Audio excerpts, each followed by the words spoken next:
Então, de novo, boa noite. A ideia desse evento é que a gente tem acompanhado muito o Instagram e temos visto todos os eventos que a gente vai postando coisas, o pessoal escreve: Nossa, podia abrir para quem não é associado, porque quem não é associado não pode participar. Então a gente pensou, vamos organizar um evento para quem não é associado?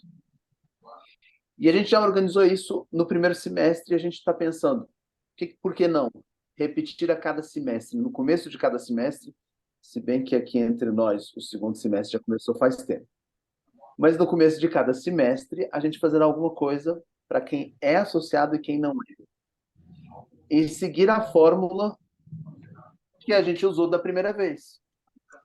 Termos uma fala de um associado, uma fala de algum logoterapeuta que não seja associado, e a fala também, por que não, de alguém que não seja logoterapeuta, mas que foi influenciado pelo pensamento de Viktor Frankl.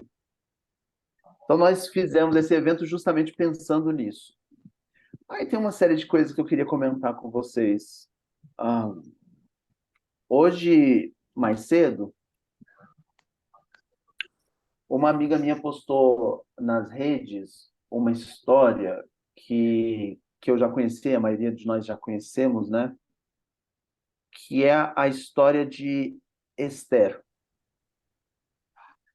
A história de Esther é, no mínimo, interessante, sendo judeu ou não. Eu acho essa história pessoalmente fascinante. Tinha um rei persa, esse rei queria casar, ele fez um concurso, um processo de Miss Pérsia, provavelmente, para escolher a mais bonita das donzelas do reino. Se namorou por uma, casou com ela, não sabia que ela era hebreia. E aí, em determinado momento, o primo dessa princesa, ele se vê numa situação tanto quanto incômoda com o grão-vizir, o primeiro-ministro, digamos assim, do rei. E aí o grão-vizir ele consegue convencer o rei a matar não só o primo da princesa, desculpem, da rainha, como todo o povo hebreu, porque provavelmente todos eles são ruins da mesma forma. E aí Mordecai, o primo de Esther, vai à procura dela e diz: Esther, o seu povo precisa da sua ajuda. E aí eu quero focar nesse detalhe aqui da história.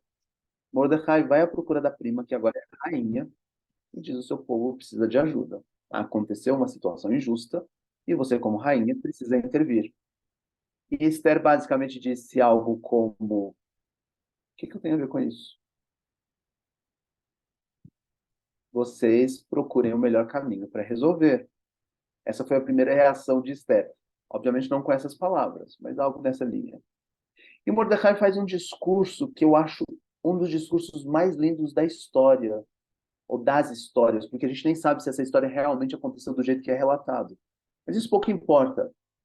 Ele diz várias coisas e no final ele diz algo como: você já pensou que talvez você tenha atingido esse lugar, chegado a esse lugar, atingido essa posição, talvez você esteja exercendo esse papel porque há um motivo por trás? Há um para que você estar aqui? E talvez esse para que seja proteger o seu povo? E aí eu fiquei pensando muito nessa história hoje de manhã, quando eu vi essa minha amiga postando, eu pensei, é isso. É isso que Viktor Emil Frankl fala o tempo todo. Há um para que nós estamos onde nós estamos. E o papel da Ablai, o para que da Ablai só pode ser um. Ajudar as pessoas a conhecerem um pouco mais do pensamento que deu origem ao que hoje nós chamamos de logoterapia e análise existencial. Então, primeiro, muito obrigado a todo mundo que está aqui, as cerca de 40, 50 pessoas que estão presentes, por estarem aqui e quererem conhecer um pouco do para que a logoterapia, não é? Nesse mês que marca os 36 anos do falecimento de Viktor Emil Frankl, falecido a 2 de setembro de 1997. E aí eu queria falar um pouco do para que a Ablai e como a Ablai está funcionando nesse momento e convidar quem é associado, como o Diogo, que é um dos nossos convidados, a quem é associado a se aproximar mais ainda para a gente fazer um trabalho cada vez mais belo. E eu vejo vários associados aqui, eu fico muito feliz com isso e muito obrigado por estarem aqui. E quem não é associado, se quiser se associar, será mais que bem-vindo.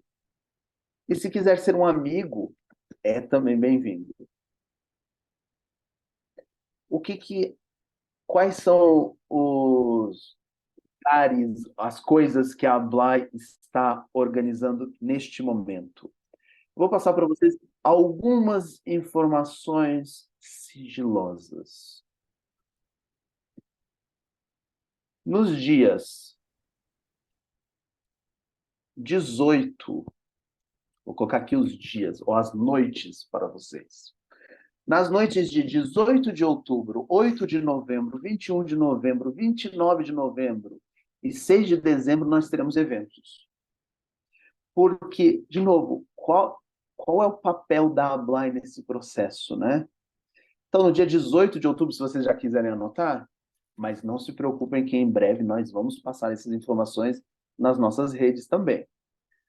Dia 18 de novembro, 18 de outubro, nós vamos ter um evento sobre cultura de paz nas escolas. Justamente porque é o mês da cultura de paz e é o mês do professor. 8 de novembro, vamos ter um evento Logoterapia, uma jornada cultural e científica pela paz e pelo desenvolvimento. Qual é o papel da logoterapia como ciência? Qual é o papel da logoterapia como ciência no processo de construção de paz? Que é um dos temas centrais do pensamento frankliano. Dia 29 de novembro, um evento sobre a logoterapia antirracista. Dia 6 de dezembro, um evento sobre o papel do logoterapeuta, do profissional de logoterapia, na construção de um mundo de direitos humanos, porque em dezembro se celebra o aniversário da Declaração Universal de Direitos Humanos. Mas, Sam, você pulou 21 de novembro, por quê? 21 de novembro é o aniversário da Ablai. Então, nós convidamos todos os ex-presidentes a estarem conosco e nos brindarem um pouco sobre essa reflexão. Qual é o papel de uma sociedade, de uma associação de logoterapia? Então, essa é a primeira novidade que eu quero trazer para vocês. Vocês falaram também, grupos de estudo. Nós lançamos recentemente grupos de estudo, e esses são exclusivos para associados. Se ainda houver vagas, eu acredito que a diretoria estará mais que aberta a receber as pessoas em vários grupos de estudo. Nós estamos tendo vários grupos de estudo para aprofundar temas diversos. Quem sabe no próximo semestre teremos outros grupos de estudo. Nós começamos a criar redes internacionais, a estar presentes em redes internacionais. Há uma aliança mundial de estudos de sentido, em que nós temos uma representação lá. Tem um conceito que é monantropismo, um grupo de logoterapeutas internacionais estão preocupados com essa questão de cultura de paz, e nós temos representação lá. E as duas meninas dos meus olhos, pessoalmente falando. A Associação Brasileira de Fenomenologia e a Associação Brasileira de Logoterapia organizará um evento em novembro também sobre Martin Buber, um dos precursores do pensamento frankliano. Nós vamos organizar em parceria e teremos o lançamento de duas revistas exclusivas, temáticas exclusivas. Uma para marcar os 100 anos do livro Eu e Tu, de Martin Buber. Estamos organizando juntos um conselho editorial e científico, inclusive, de logoterapeutas e fenomenólogos. E ano que vem faz 40 anos que Viktor Frankl veio ao Brasil pela primeira vez. Então vamos ter também uma edição exclusiva dessa revista sobre Viktor Emil Frankl e o pensamento dele, a logoterapia e a análise existencial, na revista de fenomenologia, a revista brasileira de fenomenologia. E todo mundo está convidado, obviamente, a participar dessas duas publicações. Essa é uma das meninas dos meus olhos. A outra menina dos meus olhos é um contrato que nós fechamos na sexta-feira passada. Nós, os associados da Associação Brasileira de Logoterapia e Análise Existencial, a partir de amanhã, teremos desconto de 30% em todas as publicações de logoterapia da editora Vozes. Olha que delícia, gente. Nós que adoramos comprar livros e adoramos comprar os livros de Franca e dar de presente, 30% é um bom desconto. Então, essas são algumas das novidades. Eu quero apresentar especificamente, acho que só a Clarissa da diretoria está presente, além de mim. Eu quero apresentar especificamente a Clarissa, tá? A Clarissa é a nossa tesoureira, e ela tem um outro papel além da tesouraria, além de, obviamente, ser uma super amiga minha, ela tem um outro papel na Ablai. Ela coordena, junto a estas ilustres figuras, o Flávio e o Marco Soares, ela coordena a nossa Comissão de Gestão e Finanças da Ablai. Então, há uma notícia que talvez possa não parecer tão boa, mas é uma excelente notícia. Nós entramos em contato com todo mundo, todos os associados, informando sobre as anuidades e solicitando um recadastramento, uma reorganização do cadastro, e vimos que algumas coisas precisam ser esclarecidas. Então, todos os associados receberam esse convite para pagar a anuidade? Não sei se exatamente é um convite, mas... E é esse pagamento de anuidade que permite que o sangue da Ablai consiga circular e a Ablai consiga executar os vários projetos que tem. Então temos a Clarissa, o Flávio, que está presente aí, que eu já vi ele chegando também, e o Marcos, nessa comissão. E temos também uma outra comissão que vocês já viram elas escreverem um pouco. Siga a Ablai no Instagram, escreveu uma delas, né? Que eu preciso apresentar. São 3 super mulheres fantásticas. A Gisele, a Limerci e a Ana. São 3 pessoas incríveis que estão cuidando da comunicação na Ablai. Qualquer coisa que vocês precisem resolver, vocês provavelmente vão receber uma mensagem delas orientando vocês sobre a solução. Tá? Então, nesse momento é isso. Esta é a Ablai. A Clarissa está como tesoureira, eu estou, neste simples momento, na presidência. E aí vem uma pergunta que é a pergunta que eu queria ver feita. Obrigado, Sâmia. O que é necessário para se associar? Como se associar à Ablai? Neste momento, nós temos 2 categorias de associados. Ok? Uma categoria que são os sócios efetivos e uma categoria que são sócios aspirantes. Os efetivos são aqueles que têm formação em logoterapia. Os aspirantes não necessariamente têm formação em logoterapia, mas querem participar dos grupos de estudo, querem assistir os eventos que são exclusivos, querem ter desconto no congresso que será ano que vem, no Rio de Janeiro. Então, eles querem ter desconto na Vozes, então podem ser associados aspirantes. A anuidade é R$ 185. E aí eu trago uma outra informação para vocês. Sabem os eventos que eu falei que são fechados? Nós vamos começar a abrir esses eventos para quem não for associado. Só que o valor médio que nós calculamos é R$ 80. Então pensem, eu quero participar de 3 eventos. 3 vezes 80, 240. A associação é 185 por ano. Então, é uma questão de avaliar. O que é necessário para se associar? Querer ser associado.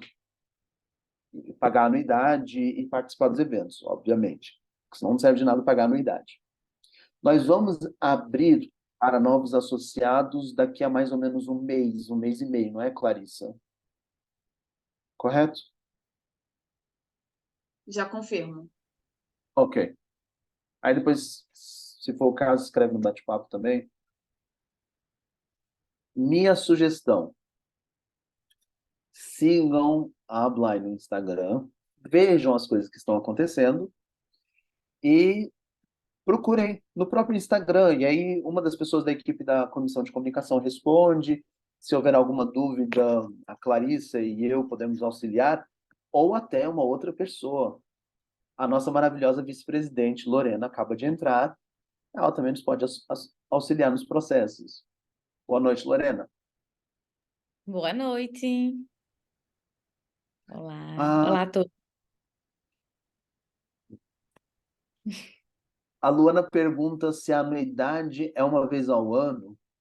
Aliás, ela não pergunta, ela afirma. E eu concordo. É uma vez por ano e vale naquele ano. Então, por exemplo, se eu sou associado até agosto, eu já tenho que pagar a anuidade. Então, mais vale ficar até dezembro e, se for o caso, em janeiro decidir, ou em dezembro decidir não ficar. Se for o caso, e aqui entre nós, eu acho que vale muito a pena. Só pensem nos livros, no que a gente economiza em livros e em cursos sendo associados. Então é isso, gente. Eu quero, de novo, agradecer todas as pessoas que estão aqui. Ah, o meu objetivo era explicar um pouco o que tem sido feito para quem é associado e quem não é. María Ángeles, mis disculpas. Después te lo puedo traducir todo. ¿Ok? Tranquilo. Yo creo que lo principal he llegado a cogerlo. Ok. E eu acho que eu posso passar a palavra a uma das melhores pessoas que eu conheci nessa vida, que é a senhora, eu ia dizer senhorita, Lorena Bandeira de Sá, que Nossa. que vai moderar essa mesa redonda, retangular, virtual. Lorena, o palco é seu, minha querida. Obrigada, Sam. Recíproco, você sabe. Você também é uma das melhores pessoas. Fui desligar o meu microfone, desliguei o seu, desculpa. Tranquilo. Também já tive a oportunidade de conhecer e muito feliz de estarmos juntos, junto com os demais também, né, que estão na diretoria da ABLAI. Buenas noches, Maria. Vamos começar então. A gente tem 3 pessoas maravilhosas aqui para compartilhar um pouco, né, do seu vasto conhecimento. A gente pensou aqui 3 temas, dando prazo aí, tempo de 15 a 20 minutos de fala. Maria, não sei se ela gostaria de iniciar, porque como Maria está no fuso, eu entendo demais ela tá... Estamos no mesmo fuso. Sei que é um pouco tarde para você, então, ¿le gustaría empezar? Sí, sí, de acuerdo, gracias. Muchas Solo gracias. hacer una presentación, ¿sí? Ujú.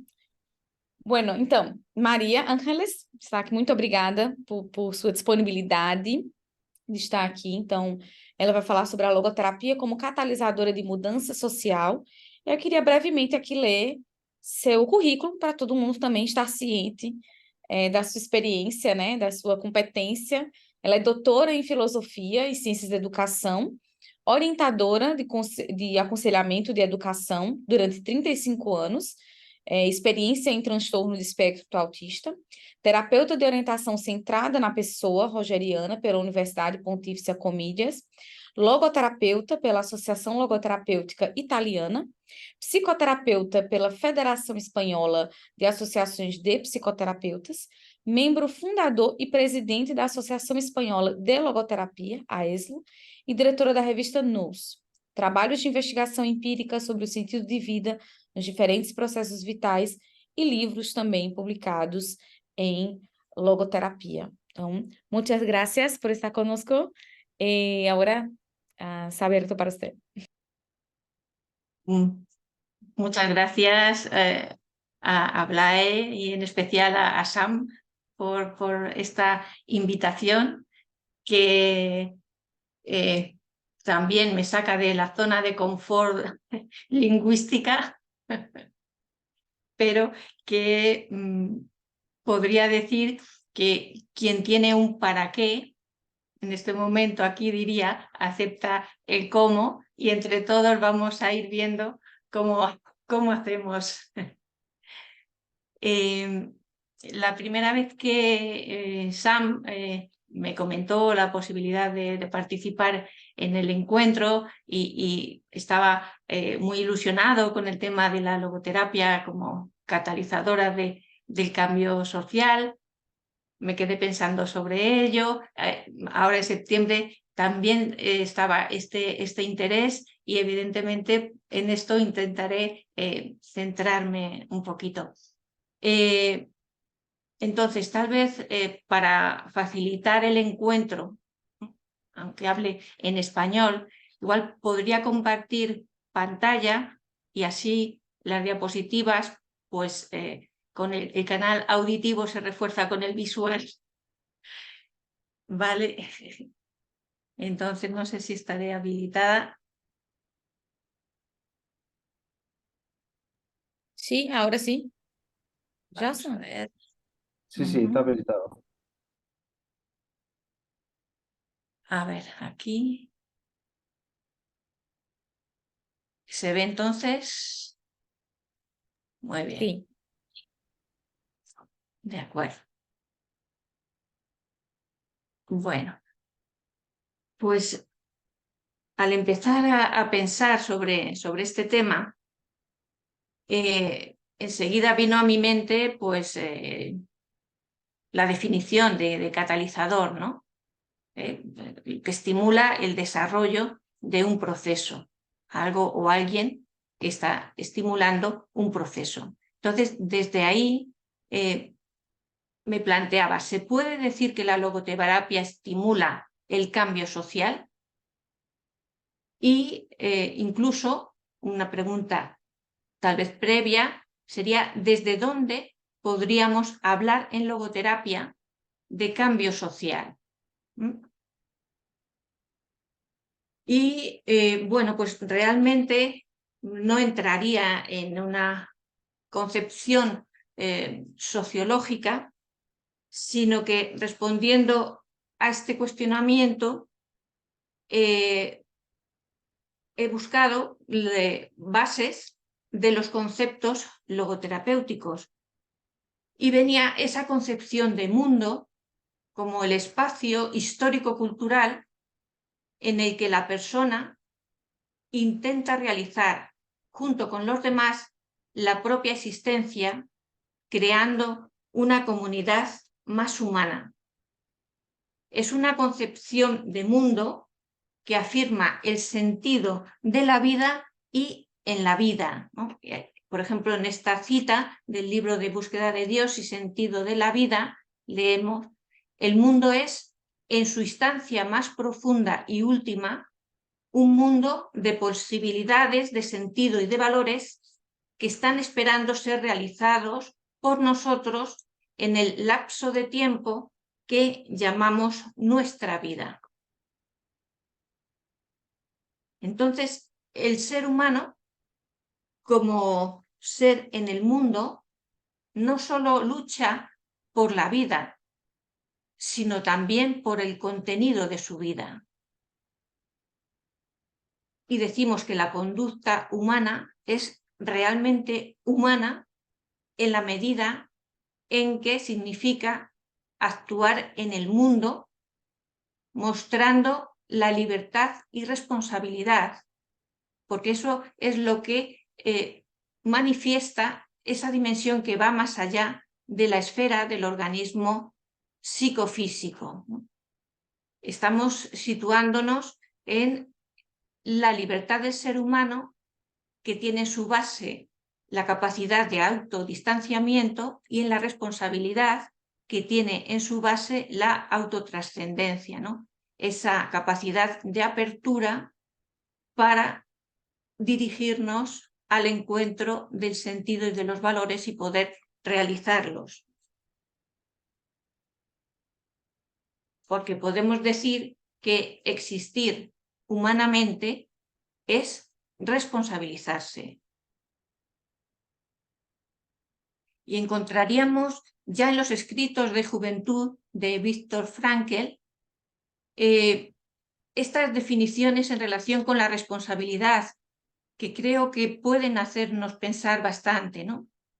La responsabilidad es lo esencial que atribuimos a la personalidad de un hombre tan pronto como la captamos éticamente.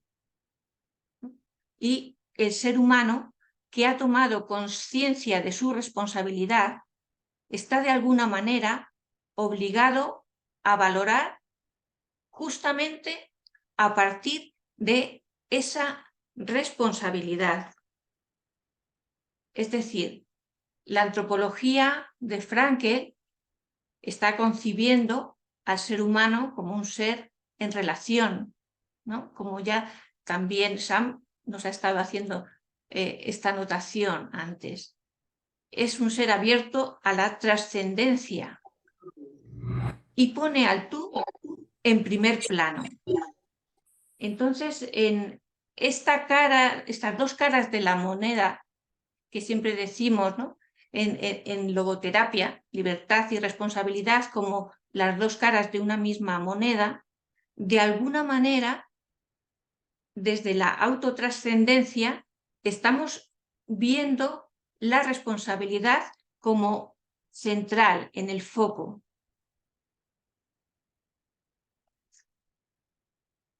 Y entonces estamos llegando a un tema que nos sitúa en relación con la ética. Es la relación de la responsabilidad y la ética humana. Y podríamos preguntarnos, ¿de qué ética estamos hablando? Porque realmente no hay una ética, sino distintas éticas, descriptiva, normativa, religiosa, o laica, o profesional, médica, etcétera, ¿no? Pero en el fondo hay una ética matriz y generadora de todas las éticas, que es la ética de la dignidad humana.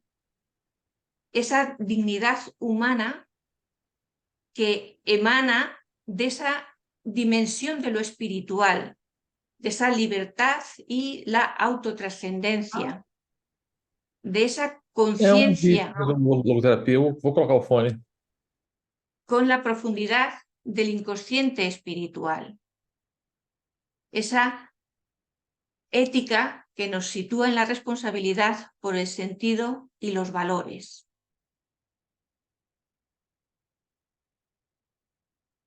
Desde la ética de la dignidad humana, la persona es un fin en sí mismo, nunca un medio. Es decir, la dignidad humana es la que ha de ser la medida de todas las realizaciones humanas, ¿no? De todas las cosas, ya sea lo que hagamos a nivel social, educativo, sanitario, cultural, económico, político.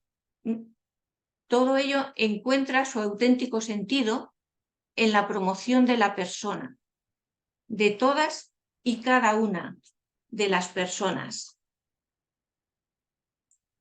Desde esta constitución autotrascendente y responsable, entendemos que la persona trasciende hacia la comunidad y que la comunidad, a su vez, ha de contribuir al desarrollo de personalidades con profundidad humana. Entendemos, en definitiva, que la logoterapia es una educación para la responsabilidad y que la responsabilidad personal es siempre también responsabilidad social. O sea, cada persona es a la vez responsable consigo misma y con su entorno. Somos responsables ante los otros y por los otros. Y desde ahí tenemos la mejor garantía de sostenibilidad y de desarrollo. Entonces, ciertamente estamos hablando de ampliar el concepto de lo humano del individuo, ¿no? de nuestro ser. Nos diría Frankl, lo que está en juego no es solo lo humano del individuo, sino lo humano de la humanidad. Ese yo y tú, que además también vais a ir profundizando. Genial. Esa construcción de nosotros. Y así ese concepto que también nombraba Sam del monantropismo se nos convierte en ese horizonte del conocimiento de la unidad de la humanidad. Y es un valor orientador de los procesos de cambio.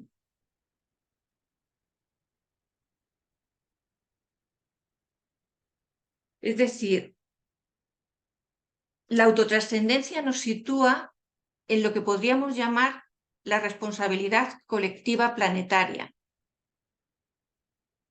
Nos pone en relación con el destino común de la humanidad. Nos sitúa ante la reciprocidad entre los seres humanos y ante el cuidado unos de otros como horizonte de sentido.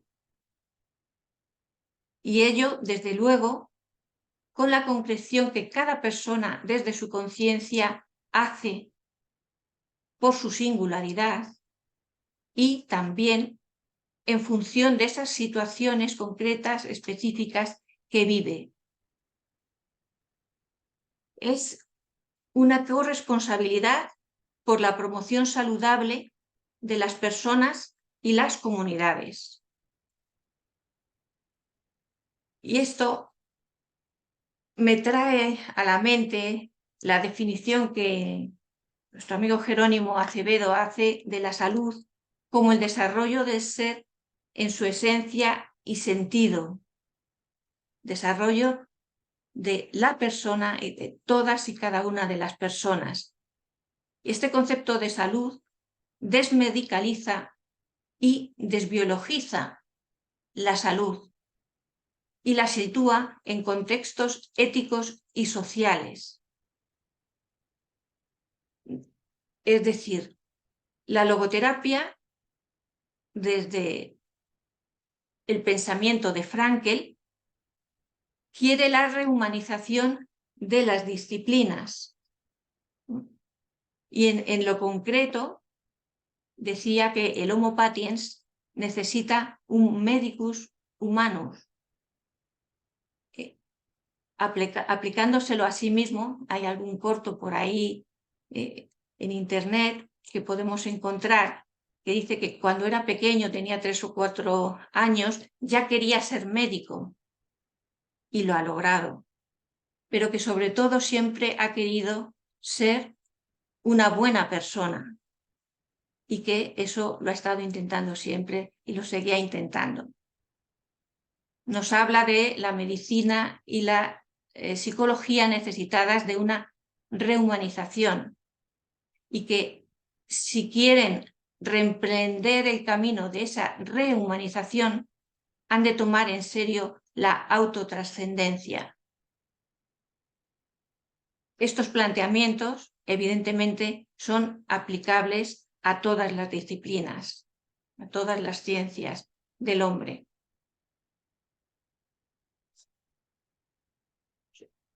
Estamos entonces hablando de esa responsabilidad personal que es siempre también responsabilidad social y que se va articulando cada uno en su lugar concreto y en su profesión concreta. Y este recorrer estos caminos necesita también un alcance que va aumentando en relación a la visión que tiene nuestra conciencia. Y aquí distinguiríamos pues una conciencia que podríamos llamar intransitiva, que está comprendiendo las propias necesidades, incluso enfocándose en la necesidad más profunda del ser humano, que es el sentido, pero que se centra como más en uno mismo. Por eso, intransitiva. Ese alcance de la conciencia se va desarrollando y puede pasar a ser una conciencia transitiva, cuando ya nuestra mirada alcanza a la percepción de las necesidades de las personas que nos son cercanas, amigos, familiares, en el trabajo. Ya estamos en esa salida que nos vincula y nos construye más a nivel comunitario. Pero incluso podemos seguir avanzando en esa mirada y configurando lo que llamaríamos una conciencia transitiva crítica, que abarca a unas realidades que nos pueden ser en principio más distantes en nuestra vida cotidiana, pero que nuestra conciencia se va haciendo sensible a ellas y las hacemos presente, cada uno según vamos viendo, en nuestra propia vida. Y además contrastamos pues, con ese horizonte del monantropismo y podemos captar la distancia que hay entre la situación real actual y ese horizonte. Y la responsabilidad nos llama a una acción que vaya disminuyendo esa distancia, ¿no? Entonces, veríamos que para ir avanzando, ir desarrollando, ir construyendo, ¿no? esos caminos que van llevándonos a un mayor alcance, ¿no? De una mayor finura en nuestra conciencia, es necesario que las personas cuenten con una educación y autoeducación para la responsabilidad. Una educación centrada en afinar la conciencia. Esta tarea de afinar la conciencia, pues vemos que se sitúa los términos metafóricamente en el campo semántico de la música. Un instrumento musical requiere estar afinado para alcanzar el tono correcto. Entonces, del mismo modo, la conciencia requiere estar afinada. Entonces, esto significa que si la conciencia es el órgano del sentido, estamos ante un órgano al que le hace falta ser afinado porque en su uso o práctica puede perturbarse, sonar mal o estar desafinada. Y por tanto, el significado de afinar la conciencia hace referencia a un campo de visión acertada, a adquirir un mayor nivel de precisión para dar en el blanco, ¿no? Si utilizamos otro símil, ¿no? Que es el de afinar la puntería.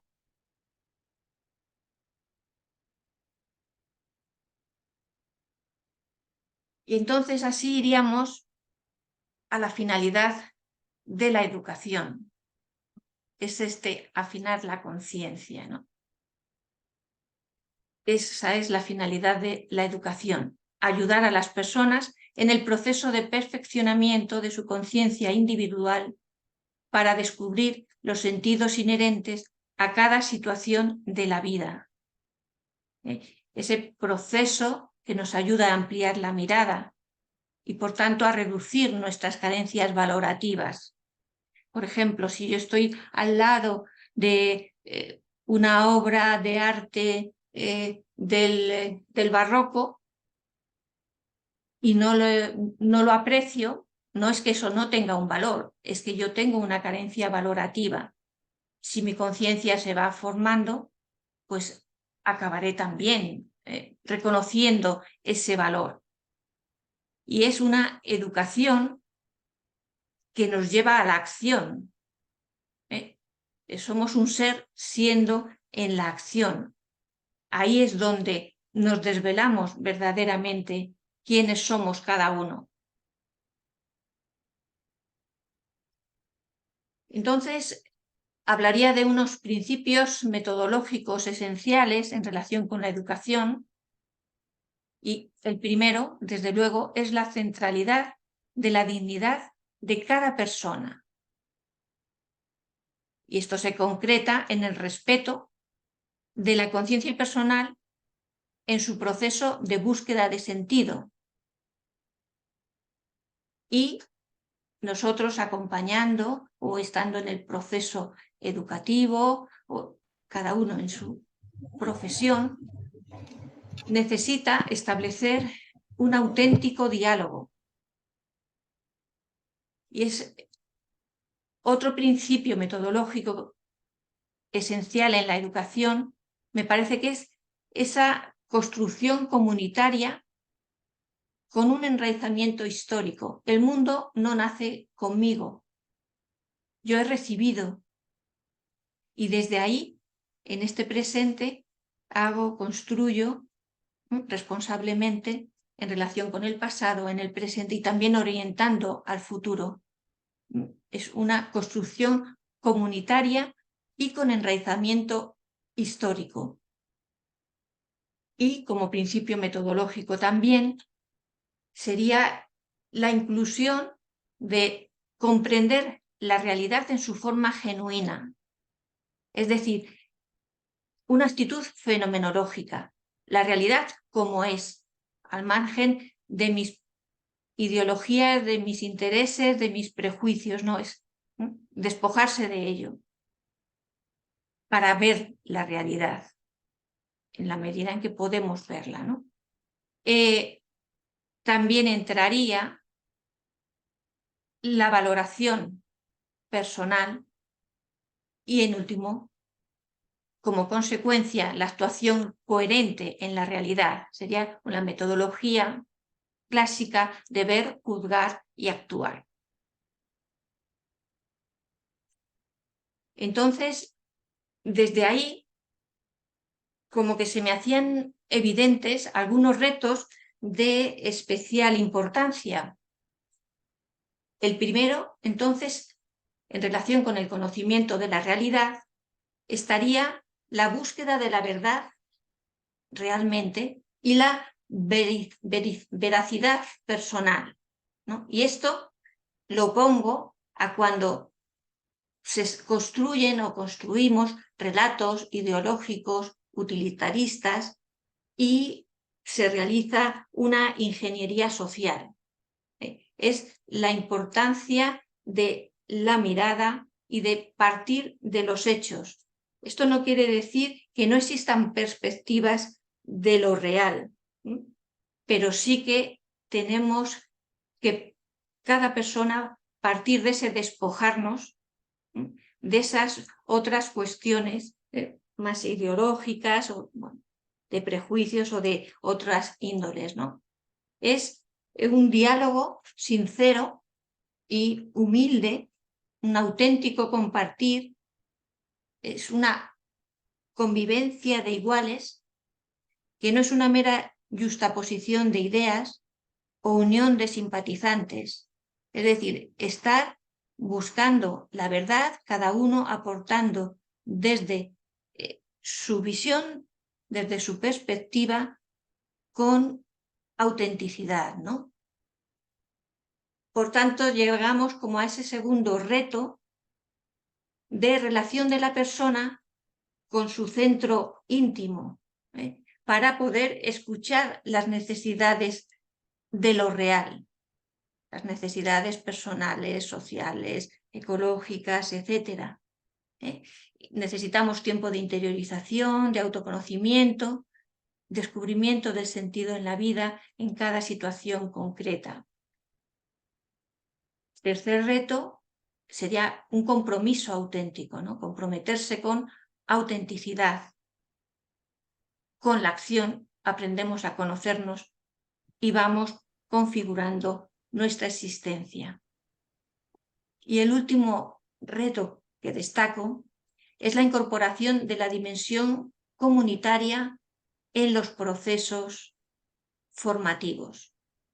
Como venimos diciendo, somos yo y tú. Somos un ser siendo con los otros en el mundo, construyendo el nosotros.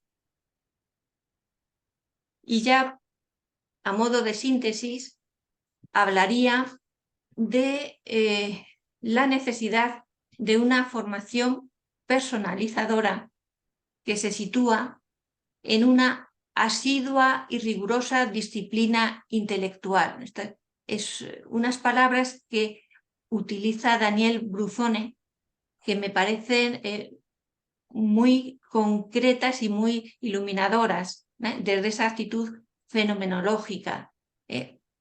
Se necesita tener una disciplina intelectual para el conocimiento de la realidad, para dialogar con el otro, para construir juntos, para comprometerse también en la acción y planificar. Una formación que nos sitúa también en el reconocimiento de los límites del propio saber. Nos sitúa en la humildad científica y transdisciplinar, en la formación dialógica, que ya lo hemos apuntado un poco, en esa verdad científica y verdad existencial, en proporcionar experiencias que favorezcan el descubrimiento y la vivencia de valores, reduciendo posibles carencias valorativas, ¿no? Estoy un poco intentando sintetizar ideas claves, ¿no?, que he ido planteando. Una formación que lleva a la acción personal libre y responsablemente decidida y realizada en congruencia con los hechos objetivos y valores descubiertos para el desarrollo saludable de la vida personal y social. Una formación personalizadora que nos lleva a la congruencia y la autenticidad personal. Una formación que se da comunitariamente en grupo, un grupo como encuentro existencial, incorporando la realidad del sentido, que siempre es objetiva y pasa por el mundo y por los otros. Y así, resumen gráfico, pues desde esa capacidad de autotrascendencia, de apertura hacia el sentido y los valores, por la que somos responsables desde la base de la libertad, llegamos a la ética de la dignidad humana, a ese afinar la conciencia desde la educación y autoeducación, a la rehumanización de las disciplinas y desde ello dar respuesta, la respuesta posible a las necesidades humanas y a la promoción de comunidades saludables.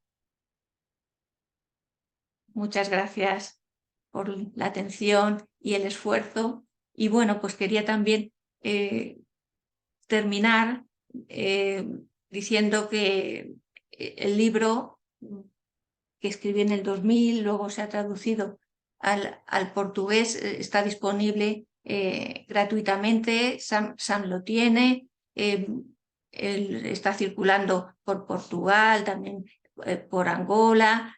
Bueno, está a la disposición de quien lo desee.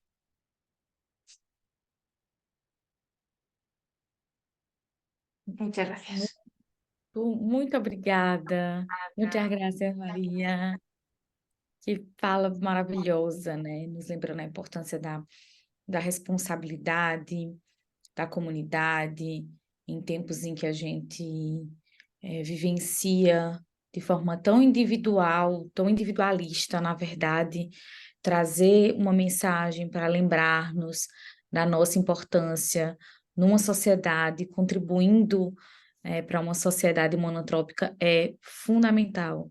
Obrigada pela sua disponibilidade de estar aqui a esse horário, de contribuir, né? Tenho certeza que falo em nome de todos aqui que estamos muito gratos pela sua disponibilidade. Não sei se Sam quer falar, né, algo para Maria, tranquilo? Gracias. Un Maria, abrazo então, para todos.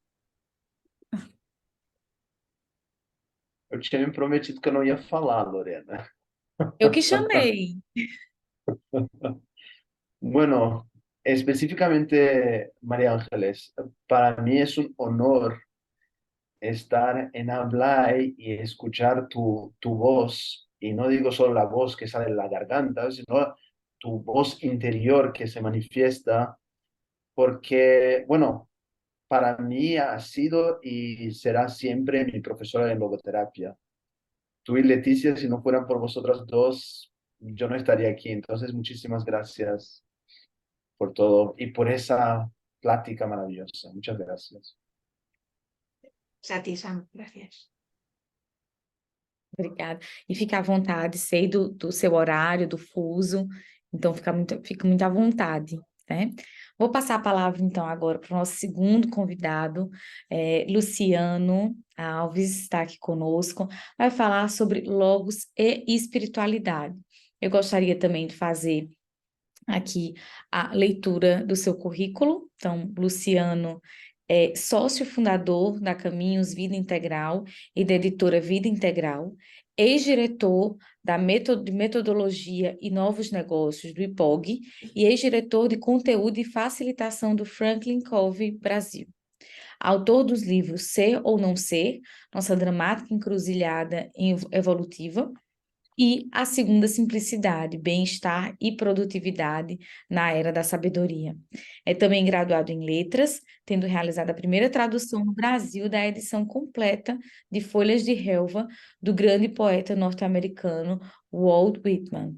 Com mais de 20 anos de experiência no campo de TD, já treinou líderes de diversas grandes empresas, a exemplo da Volkswagen, Embraer, Kimberly-Clark, Faber-Castell, Casa da Moeda, Johnson & Johnson, Bunge, Mattel, Nalco Ecolab, Klabin, Eli Lilly, Latapac, Ball, MSD Saúde Animal, LG, Clube Pinheiros, Cicobi, Sebrae, entre outros.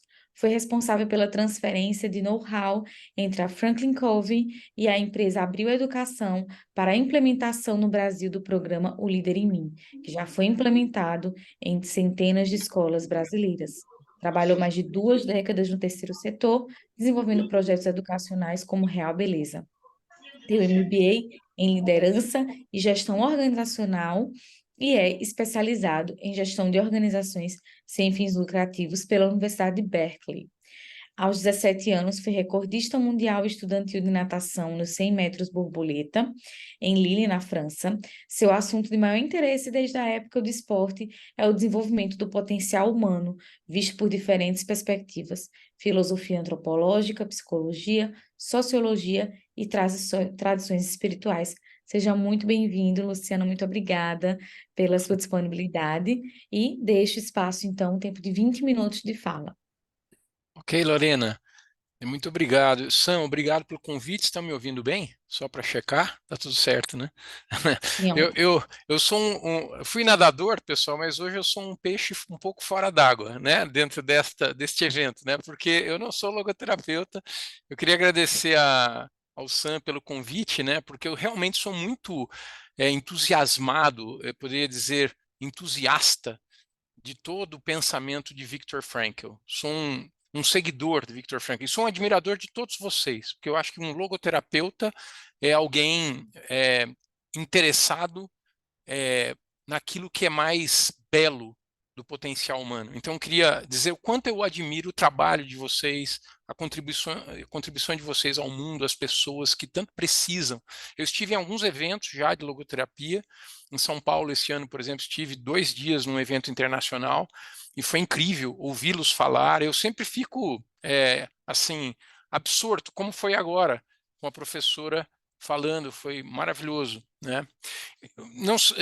Não sei se poderei contribuir muito com vocês, mas eu vou falar do livro que estou lançando, já foi lançado, né? Até voltei de São Paulo de um evento, eu moro aqui em Goiás, na mesma terra do Sam, e aqui também fizemos alguns eventos de lançamento, e a ideia do livro, pessoal, eu vou começar a projetá-lo, eu acho que fica mais fácil vocês enxergarem. Estão vendo também, Sam, agora, o Lorena? Sim. Sim, Sim, sim. né? Certo. Então, o nome do livro é Espiritualidade e Potencial Humano. Eu vou falar um pouquinho da estrutura do livro, como ele está organizado, e um pouco da influência de Viktor Frankl no livro. Só isso. Eu vou tentar ser o mais breve possível, né? Bom, na introdução do livro, eu trago 3 questões introdutórias, né? Eu chamo de questões introdutórias. Primeiro, eu quero dizer que eu enxergo a espiritualidade como uma experiência, né? Uma experiência logicamente autotranscendente, mas que também é profunda. A professora estava falando sobre a formação do homem com uma profundidade, o ser humano que tem profundidade, ou a personalidade com profundidade. Eu acredito que isso está muito ligado à ideia da espiritualidade, né? Então, dito que se a espiritualidade for entendida como uma experiência, se fôssemos buscar, por exemplo, na psicologia de Maslow, ele no último livro da vida dele, ele falou sobre experiências de pico, e eu estou me referindo também a isso, a experiências que são inexplicáveis, elas são realmente para além do que o ser humano consegue exprimir, né? Portanto, são experiências muito especiais. E aí, na introdução, eu procuro fazer um diálogo dessa experiência com 3 áreas do saber humano. A primeira é o diálogo com a filosofia, né? E eu pergunto, a condição humana pode mudar? Eu estou bastante ligado à filosofia existencial, especialmente à fenomenologia de Karl Jaspers. Nós publicamos, em parceria com a Vozes, há pouco tempo, um livro de Karl Jaspers chamado Caminhos para a Sabedoria. E acredito que a análise dos fenomenólogos dentro do existencialismo é importante, precisa ser percebida como essencial, né? O ser humano se encontra, a princípio, numa experiência de abandono, de errância, de não saber quem ele é e por que ele está nessa experiência. Há um sofrimento inerente a essa condição. Independente de termos ou não melhor condição social, a condição existencial, ela é bastante sofrida a princípio. Então, o que eu vou questionar nessa abertura é, será que é possível transformar a condição humana? Bom, já digo a vocês que eu acredito que sim, e o caminho dessa transformação tem muito a ver com a espiritualidade, como deixar aí claro, né? Também proponho, na mesma introdução, um diálogo com a ciência. Claro, a espiritualidade, eu explico, ela não pode ser, na minha opinião, plenamente explicada pela ciência. Não acredito, porque há aspectos muito subjetivos na experiência espiritual e que nunca serão plenamente explicados de forma científica. A ciência é uma linguagem, a ciência é uma abordagem, é uma forma de explicar fenômenos, né, de modo muito objetivo, como Jaspers nos fazia ver, né? E como a espiritualidade é muito subjetiva, eu acho muito difícil explicar a espiritualidade plenamente. Porém, é preciso, talvez, aproximar ou criar um diálogo entre espiritualidade e ciência. Aí sim. E eu trago até esse gráfico que eu acho muito interessante, é de um neurocientista muito respeitado, ele faleceu há pouco tempo, Jack Panksepp. Ele foi o grande campeão da ideia da neurociência dos afetos, né? Essa obra dele é monumental, Affective Neuroscience. E um gráfico me chama muita atenção nessa obra, eu acho muito especial, que é esse aí, né? Ele coloca o tempo, vamos dizer assim, cósmico, né? E da vida na Terra, e coloca o grau de consciência. E ele, como cientista e como neurocientista, consegue perceber esse aumento da consciência, como se a evolução para os biólogos, né, fosse também a evolução da consciência. Eu acho muito interessante esse dado. Ele deveria ser mais discutido, inclusive pelos cientistas, acho que se discute pouco isso, né? Será que a evolução da vida é a evolução da consciência? Então eu abro para essa discussão e coloco também nessa discussão com a ciência Carl Sagan, dizendo somos uma maneira do cosmos conhecer a si mesmo, né? O grande pensador da ciência, Carl Sagan, dizia isso. Eu acho muito interessante. Então a consciência parece estar ela é central no processo evolutivo, no processo da vida, e talvez seja inclusive uma espécie de processo evolutivo da própria natureza, né? E abro também na abertura um diálogo com a religião e resolvo fazer uma distinção entre religião e espiritualidade. Explico lá nessa introdução que eu não sou contra a religião. Inclusive, na minha juventude, tive uma fase muito intensa de busca de caminhos religiosos institucionais. Porém, neste livro, eu vou fazer a distinção entre os dois, a religião e a espiritualidade, para tentar mostrar o seguinte: uma pessoa pode buscar a espiritualidade independente dela ter alguma associação com a religião institucional. Porque eu entendo a espiritualidade como a culminância de um processo de autoconhecimento. Quanto mais profundamente me conheço, mais chego próximo a uma experiência que posso chamar de espiritual, né? E isso não requer como um fundamento, uma questão crítica, você estar associado ou afiliado a alguma organização religiosa ou seguir algum dogma religioso, né? Eu respeito demais os dogmas religiosos, mas acho importante fazer essa distinção. Então, essas são as 3 discussões da introdução. E depois o livro ele prossegue com 2 ensaios centrais, né, que dão a base do livro mesmo, né? O primeiro é o ensaio sobre a identidade. Por que eu decidi falar sobre a identidade ao falar de espiritualidade? Bom, eu estou convencido de que a nossa identidade superficial, ela, como diz um sociólogo brasileiro chamado Tomás Tadeu da Silva, muito conhecido, inclusive publicou livros pela Vozes, ele diz: a identidade é instável, contraditória, fragmentada, inconsistente e inacabada. Eu problematizo essa frase do Tomás Tadeu da Silva, a princípio aceitando essa ideia, né? Porém discutindo o fato de que se temos essa experiência da identidade é porque ela está ainda na superfície. Nós somos algo mais do que parece que somos. Eu acho que as pessoas que ainda não passaram por um processo de autoconhecimento mais profundo, elas se confundem com experiências ainda não definidoras de si. E podem estar influenciadas por uma série de questões sociais, comparativas, por exemplo, a própria comparação, ou uma série de questões condicionantes, como diria Viktor Frankl, né, que acabam nos deixando fora da percepção da nossa identidade mais plena, né? Então, o que eu vou incentivar nesse capítulo, de uma forma muito minha, numa linguagem muito minha, é tentar explicar por que a nossa identidade precisa passar por um reconhecimento de 4 palavras que os gregos utilizavam. O iles, que é a matéria. Então, sim, o meu corpo tem elementos materiais, né? A bios, que é a vida, sim, a minha vida, a vida que está em mim, corporal, a minha vitalidade é real. E é interessante, eu estou usando aí em cima a frase causação descendente. O que é a causação descendente? É o fato de que a matéria que está integrada na vida, ela serve à vida.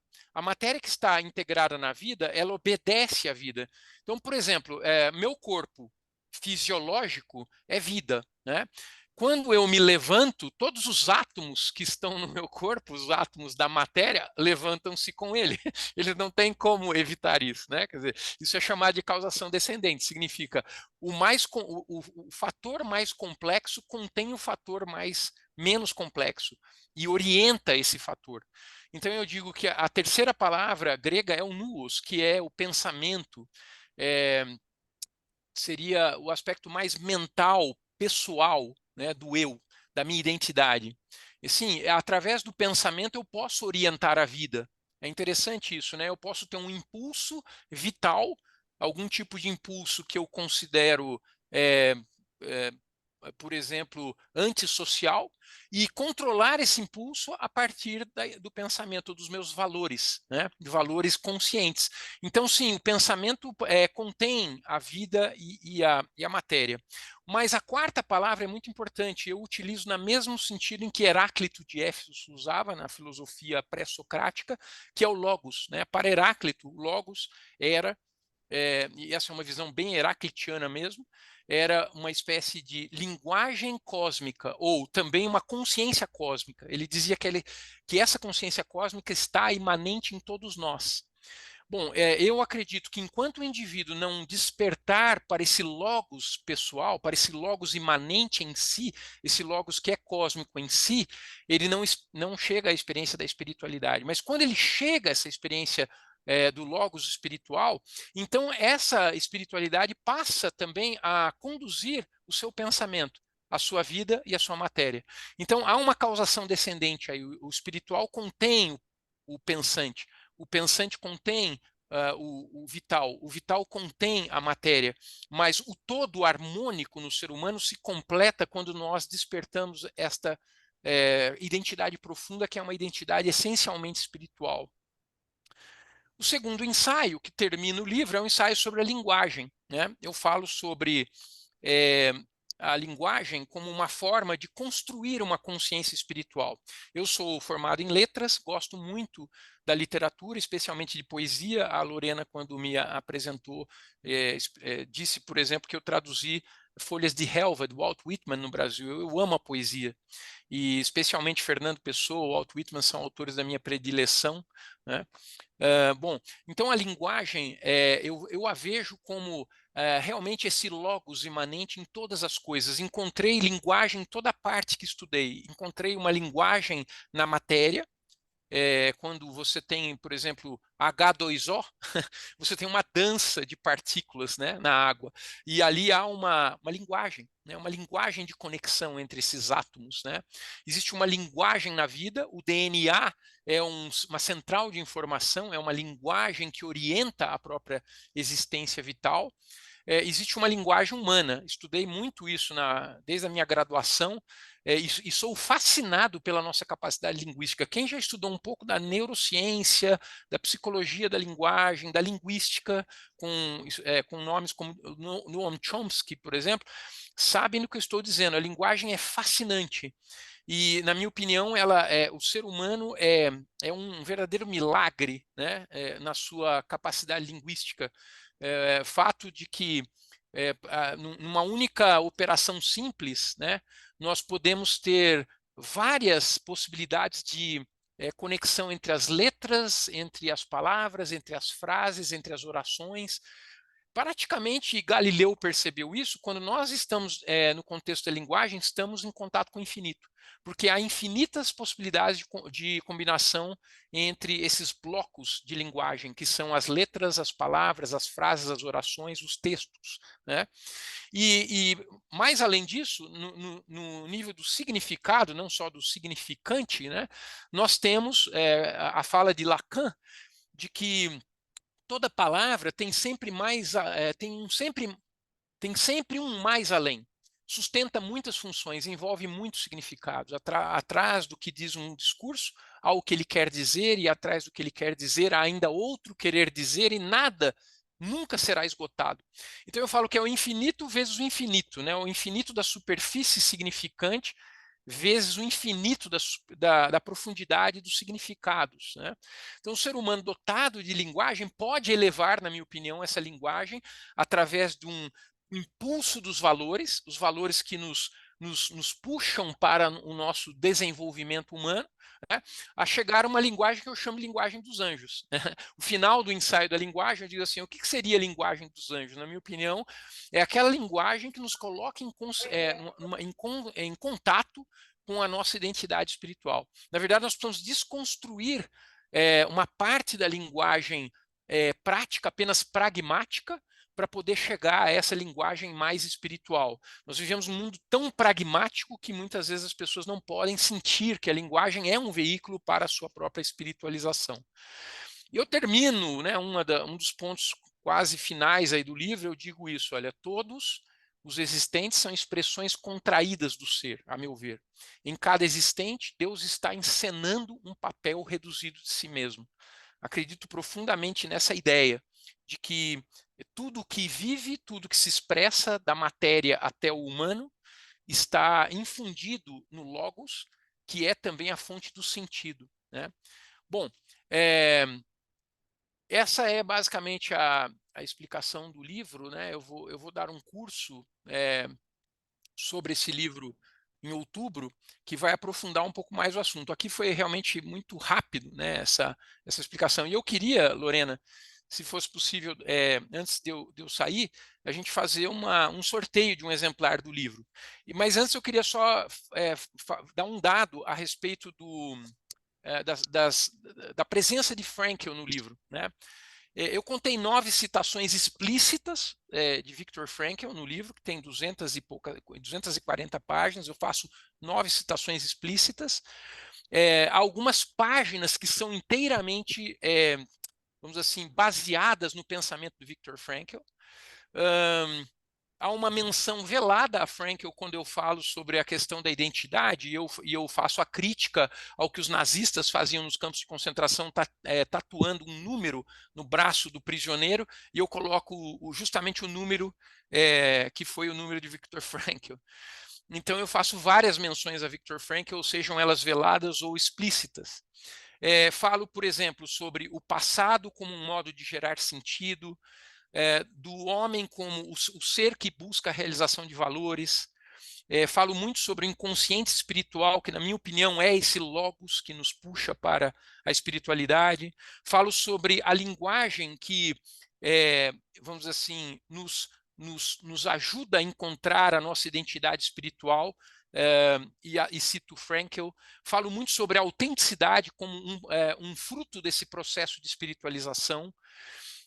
Falo que a essência pessoal de valor é distinta e única para cada pessoa, que é justamente o pensamento de Frankl.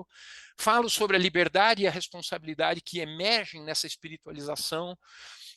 Falo sobre a psicologia, que a psicologia só se tornou mais afirmativa do potencial humano com alguns pensadores da psicologia, inclusive o Viktor Frankl, não apenas eles, mas também Carl Rogers e outros, né, que eu cito. E falo sobre a antiga e a nova desumanidade, trazendo uma citação de Franklin muito importante a esse respeito. E vou terminar só, talvez, dizendo que na página, talvez eu possa fazer a leitura de um trechinho em que eu cito Frankl, para terminar, né? Que é a página 133 do livro, até está toda marcadinha em amarelo, diz assim, olha, Frankl demonstra em sua obra que nessa concepção teleológica do viver, observamos o espelhamento perfeito das perspectivas subjetiva e objetiva em nós.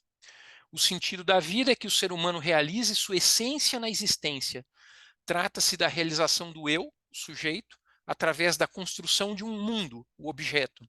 A objetividade excessiva, que é mãe do pragmatismo contemporâneo, pode, na melhor das hipóteses, auxiliar as pessoas a transitarem entre o fracasso e o sucesso. Mas nada há nessa trajetória que garanta a experiência do sentido, que é a principal necessidade psíquica do ser humano. Não raro pessoas bem-sucedidas se suicidam, comprovando essa verdade. A subjetividade excessiva, por outro lado, que dá origem ao psicologismo e ao misticismo, leva as pessoas a se alienarem dos assuntos do mundo e a se retirarem da sociedade ou a considerarem egoisticamente que o outro, o mundo e a natureza são meros anteparos ou instrumentos da sua busca pessoal por homeostase psíquica ou salvação religiosa. Objetivismo e subjetivismo só podem ser anulados pela vivência do espelhamento pleno entre interioridade e exterioridade do ser em nós. A resolução dessa equação está em que aprendamos a ouvir a voz do inconsciente espiritual, que desoculta nossos propósitos existenciais e nossas missões autênticas em cada circunstância singular. Bom, é isso, né? E novamente agradeço a oportunidade, o convite, espero de alguma maneira ter contribuído, né, mas dizendo novamente com muita humildade que eu sou, antes de tudo, um fã de todos vocês. E pergunto a Lorena se existe algum método para a gente fazer o sorteio. Se existir, a gente faz agora, senão a gente faz depois. Eu não sei como vocês podem fazer. Luciano, muito obrigada. Adorei sua fala, né? E eu acho que você tocou num ponto muito importante, né? Que é essa diferenciação de religião e espiritualidade. Para quem é logoterapeuta, para quem atua com logoterapia, sabe que esse ponto é super importante, crucial realmente. E como você falou, você pode não ser logoterapeuta, mas acho que todas as suas experiências e o que você compartilhou aqui te faz um logovivente. E é muito bom também ver essa experiência vivida. Temos uma forma, Nossa, assim, eu estava... você me promoveu, obrigado. Eu acabei de ser promovido para logo vivente. Gostei, Olha gostei. aí. Bom, enquanto você falava aí do sorteio, eu estava aqui pensando em algumas possibilidades. Acho que tem uma possibilidade que a gente pode fazer, né? Tem um site aqui que a gente pode fazer por número, e aí eu vou me basear nos números que estão apresentando-se aqui para mim dos participantes. Então, eu vou pedir para você escolher um número de 1 a 36. Pronto. Vou escolher o número 27, que foi meu número na escola, quando eu era aluno, umas 2 ou 3 vezes. Tá. 27. Deixa eu tirar, então, aqui os É. que são off-trends. 27, é isso? Isso.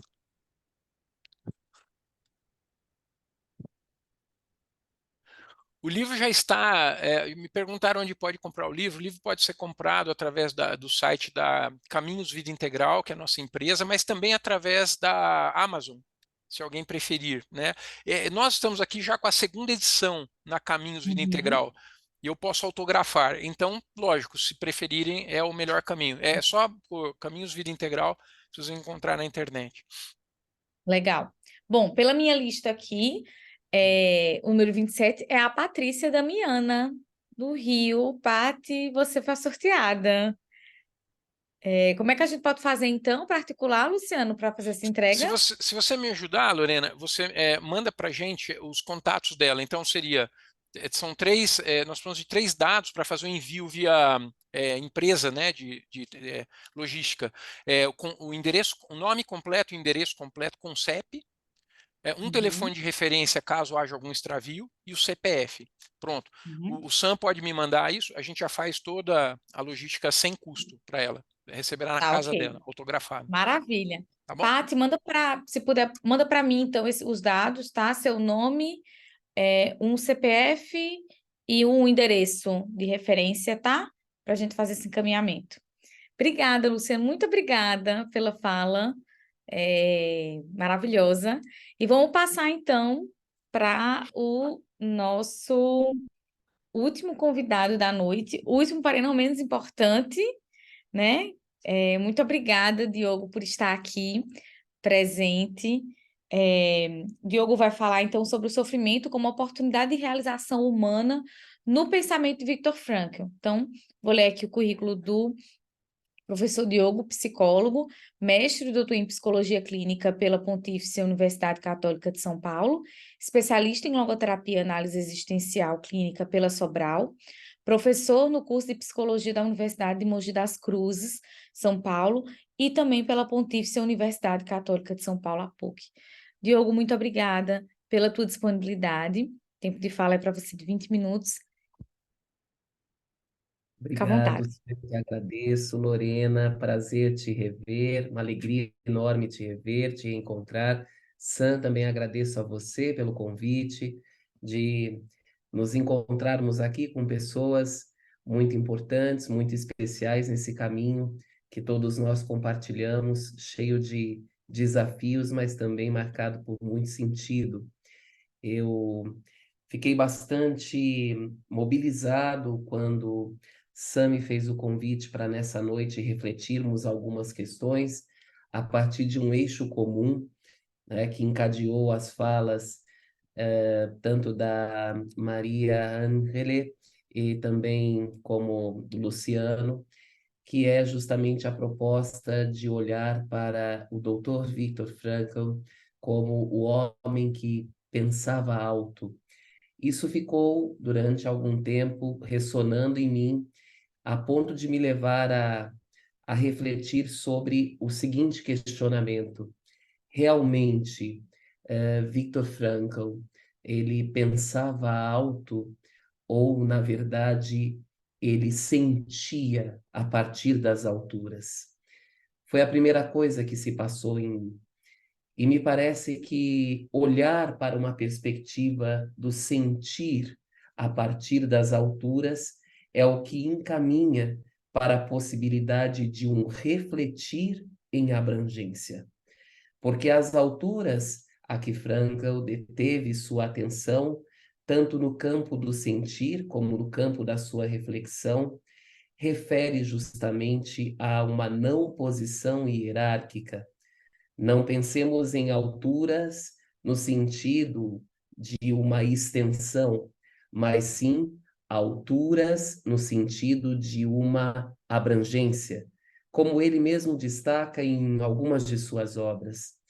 É muito viável, no momento em que estamos no alto de uma montanha, olharmos a partir dela para tudo aquilo que se apresenta para nós, diante de nós, a linha do horizonte, e abarcarmos na nossa visão o sentir e o refletir. Ou seja, ter a oportunidade de experienciar valores numa vida que convoca para o sentido. E desse modo, Frankl, então, em minha opinião, do alto, do mais alto possível, do mais abrangente possível, que toca a realidade humana, pôde então contemplar esta tão específica, tão complexa e ao mesmo tempo curiosa, exigente paisagem que se chama fenômeno humano. E o quanto o fenômeno humano está implicado no campo de uma topologia existencial com questões que lhe são próprias. Então, primeiro eu quero provocá-los a sentirmos e refletirmos sobre isso. É sentindo a partir das alturas que nós podemos refletir, olhando para a topografia da nossa existência, aquilo que efetivamente nos tocando mobiliza o pensar. Mobiliza o pensar. E é no campo dessa abrangência que Dr. Frankl foi bastante ousado. Em sua proposta paradigmática, logoterapia e análise existencial, trouxe para nós algumas de suas perspectivas de sentir e de pensar que, de modo talvez pouco explorado ou nada aparente, constava em algumas das teorias humanas, filosóficas, antropológicas, psicológicas, enfim, perspectivas que constituem aquilo que é próprio de um fazer científico e de um fazer científico humano. Como, por exemplo, em seu pensamento temos um sentir e um refletir, com base na abrangência da topografia existencial humana, que justamente aponta que o ser humano é único na sua humanidade em compartilhar com os demais o que denomina-se monantropismo. E esse compartilhar com os demais a sua unicidade é pautado pela ótica e tônica da dignidade, como também nos colocou a doutora Maria Ángeles. Também Frankl foi muito ousado em trazer em sua proposta reflexiva, antes marcada pelo sentir diante dessa topografia humana existencial, que o ser humano é constituído biopsico-noeticamente. O ser humano é um ser biopsico-espiritual. E quando aborda o tema da espiritualidade, não só coloca em consideração a possibilidade de compreendermos aquilo que é próprio da religiosidade humana, mas também nos auxilia a olhar para aquilo que é efetivamente o modo mais profundo e próprio de ser de cada um de nós. Ou seja, somos pessoa porque somos noéticos, como algumas contribuições importantes Luciano nos trazia. Para tanto, eu resolvi compartilhar algumas reflexões com vocês sobre um outro tema em que Frankl também é bastante ousado, do alto da montanha do seu sentir e pensar o fenômeno existencial humano, que é o tema do sofrimento. Tema esse que é bastante rechaçado por algumas perspectivas teóricas, a nível de uma tentativa de solução, a nível de uma tentativa de afastamento, e, ao contrário, Frankl vai nos apresentar na logoterapia e análise existencial que não existe possibilidade ao ser humano de dar costas ao sofrimento que constitui também a topografia da sua existência.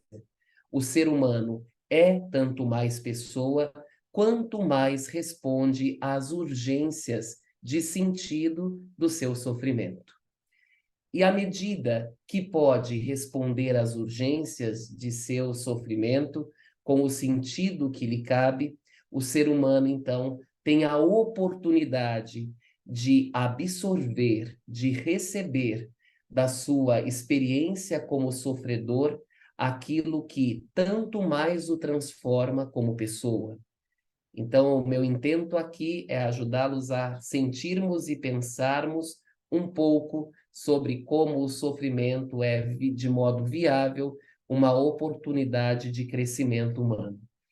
A partir dessa prerrogativa, então vou trazer alguns tópicos ou eixos principais à guisada de uma organização do nosso sentir e da nossa reflexão, para depois fazer possivelmente uma síntese ou desfecho do que quero compartilhar com vocês. De modo que vamos partir de uma primeira maneira de compreender o sofrimento como oportunidade de realização humana no campo do que é próprio da vida, como as necessidades, como a própria questão do trabalho, do amor, a própria questão também daquilo que é o enfrentamento das exigências da finitude, fazem parte da nossa história existencial, da nossa condição humana existencial, igualmente o sofrimento o faz. E o termo sofrimento, advindo, né, do grego pathos e advindo do latim affectare, o termo sofrimento traz para nós, né, desde essa etimologia, uma noção de ser atravessado, ser alcançado. Então, quando temos a consideração de que o sofrimento constitui a nossa existencialidade, nós estamos justamente validando, se assim podemos dizer, aquilo que é próprio da nossa condição e constituição humana existencial. Toda pessoa é afetada, é atravessada por aquilo que justamente solicita o que é próprio da sua condição de homo patiens. Homem, pessoa que sofre, pessoa que é alcançada por aquilo que lhe solicita em urgência de atitude. Nesse sentido, assim como a vida, portanto, é ocasião para alguma coisa, colocará Dr. Frankl na obra Psicoterapia e Sentido da Vida, o sofrimento também, por estar na vida, é uma ocasião, é uma oportunidade para alguma coisa. E oportunidade para alguma coisa de que modo?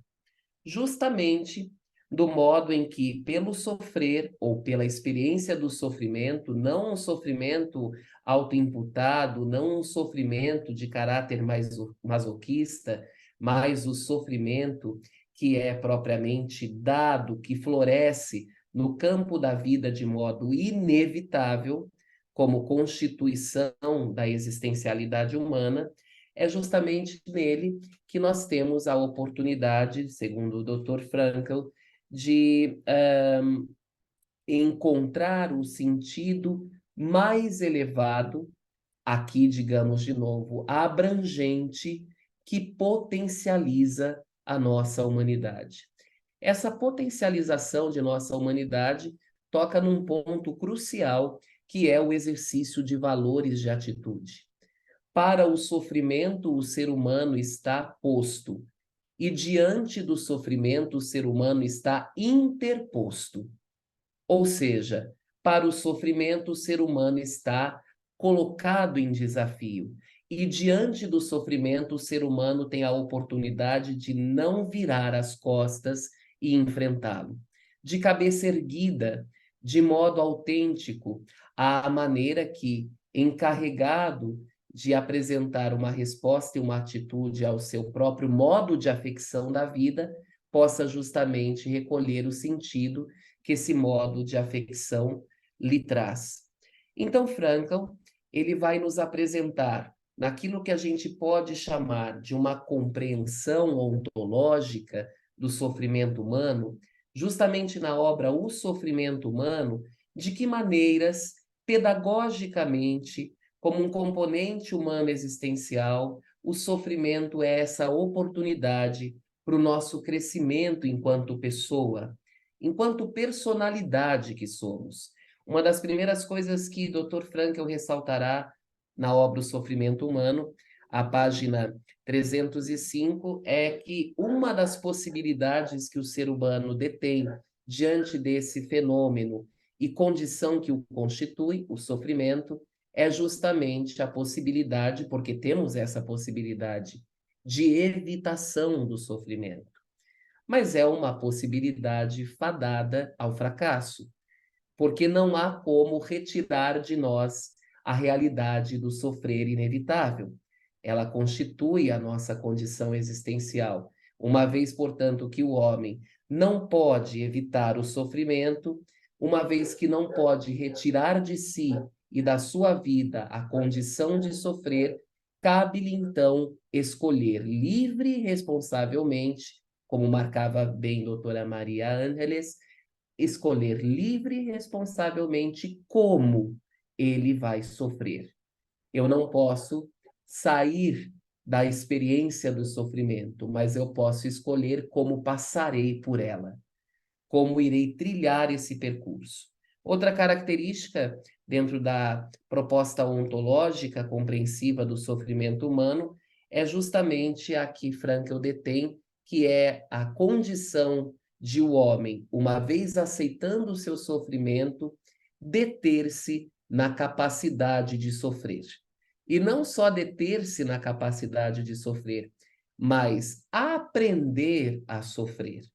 Desenvolver-se de um modo, de novo, não masoquista, não dramático, mas mirar o sofrimento de uma forma que compreenda dessa experiência aquilo que é possível de mais potencializá-lo enquanto pessoa que é. Mais uma questão que Frankl apresenta nessa compreensão de uma ontologia do sofrimento é justamente a oportunidade que o sofrimento nos oferece de desenvolvermos um esforço moral. E o que Frankl denomina de esforço moral?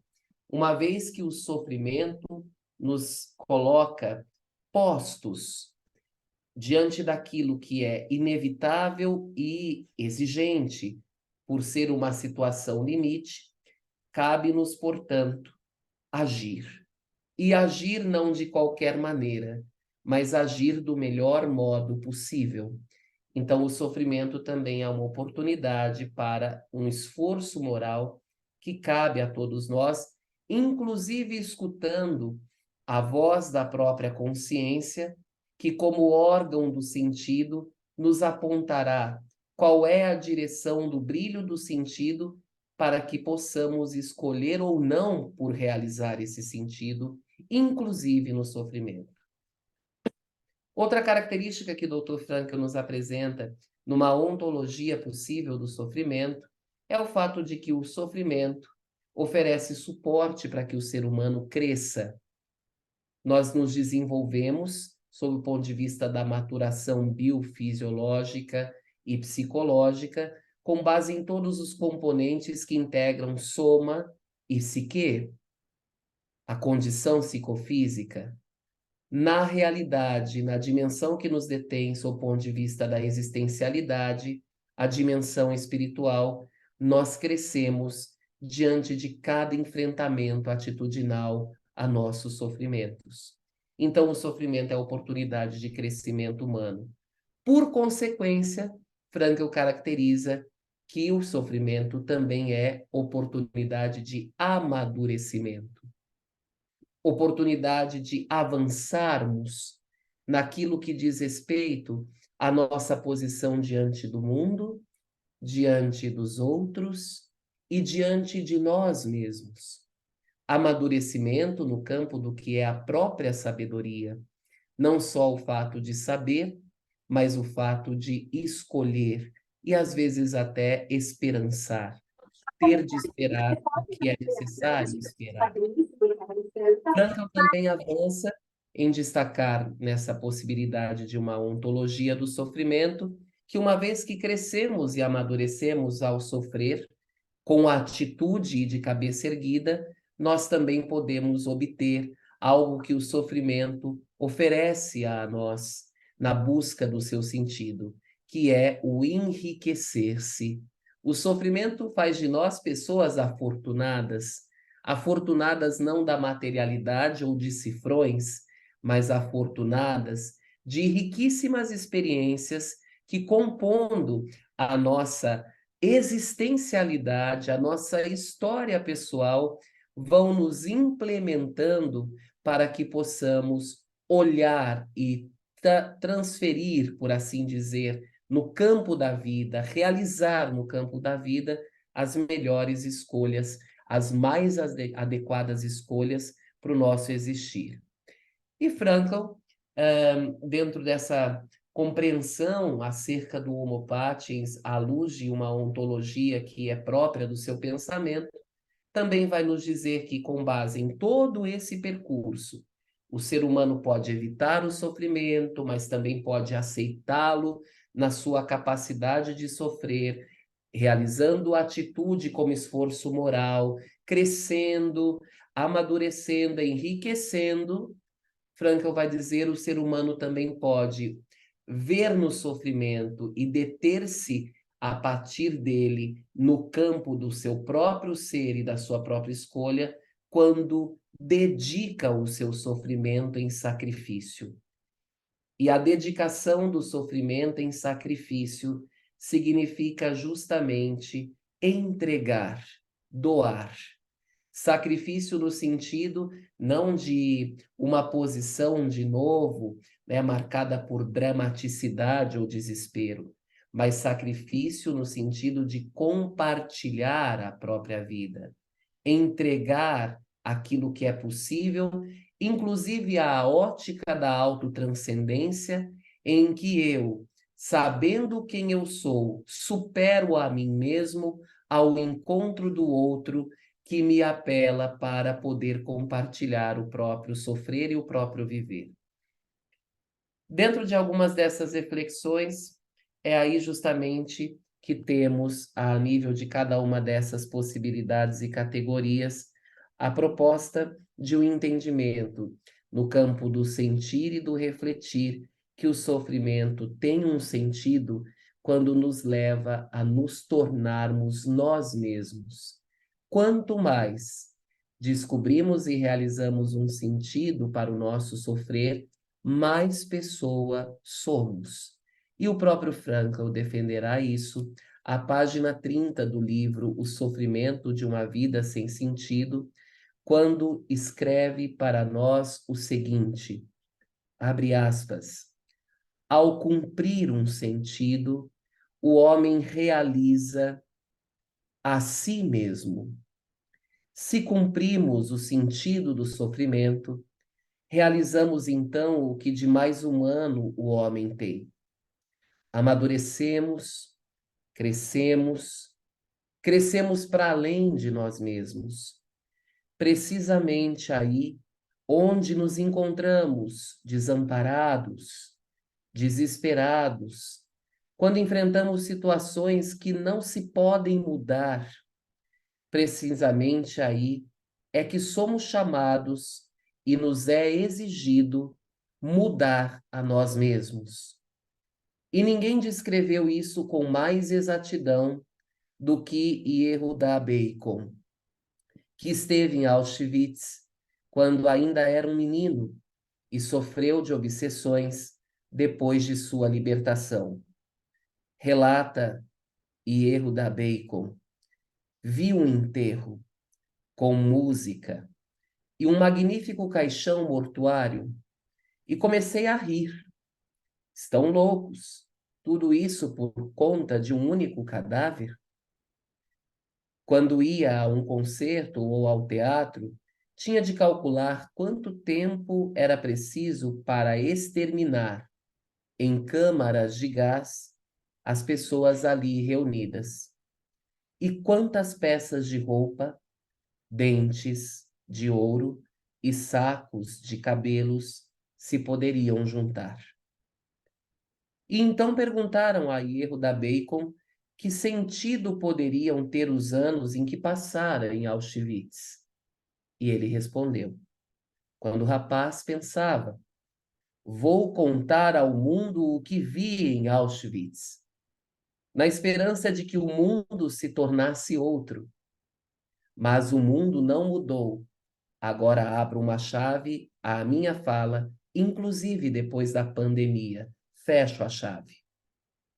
E o mundo nada quis ouvir sobre Auschwitz. Só muito mais tarde compreendi verdadeiramente qual é o sentido do sofrimento. O sofrimento tem um sentido quando tu mesmo tornas-te outro. Muito obrigado pela atenção de vocês e mais uma vez pelo convite e oportunidade de nos encontrarmos. Que fala necessária, Diogo, né? Falar de sofrimento, mas cada um de nós pode articular inúmeras expressões de sofrimento que temos, considerando vários aspectos que muitas vezes somos atravessados, né? Então, que fala potente. Vou passar para Sam, para ele também fazer os comentários dele, tanto da fala de Luciano quanto da fala de Diogo. A gente já encerra por aqui, Lorena? Você quer falar mais alguma coisa? Não, pode ir, pode seguir. Não. Ok. Então é aqueles momentos bem simples da vida de dizer obrigado. Agradecer o Luciano, agradecer o Diogo, agradecer a Maria Ángeles, que já são o quê? 2 da manhã por aí, né, Lorena? Que você também está Uhum. nesse fuso. E agradecer pelas maravilhosas falas de vocês três. Agradecer a minha queridíssima Lorena por estar sempre presente, cuidando de tudo na Havai também, e de mim. E agradecer cada uma e cada um de vocês que está aqui, associado, não associado, tentando pagar a anuidade, eu tentando responder todo mundo no WhatsApp aqui. Ah, quem quer se associar, quem ainda não é associado, quem está querendo se associar, quem não sabe como fazer a coisa. Obrigado pelo interesse de todo mundo, pelo cuidado de todo mundo, pelo carinho de todo mundo.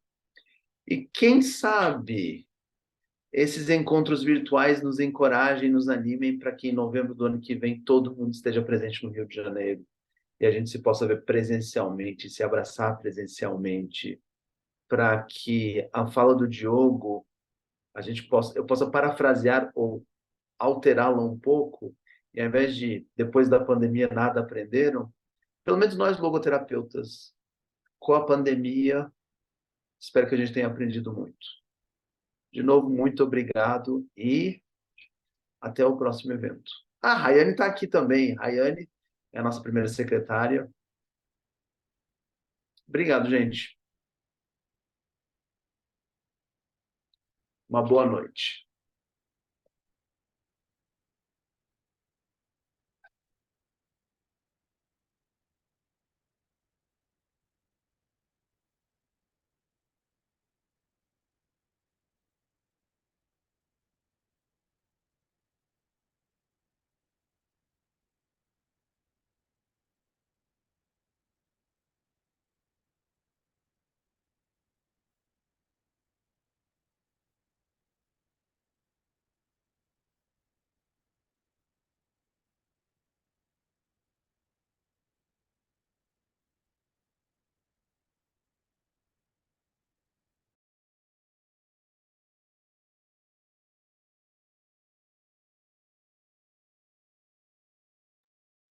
Vocês não querem ir embora, eu vou fechar a sala, então. Beijo para todo mundo. Tchau.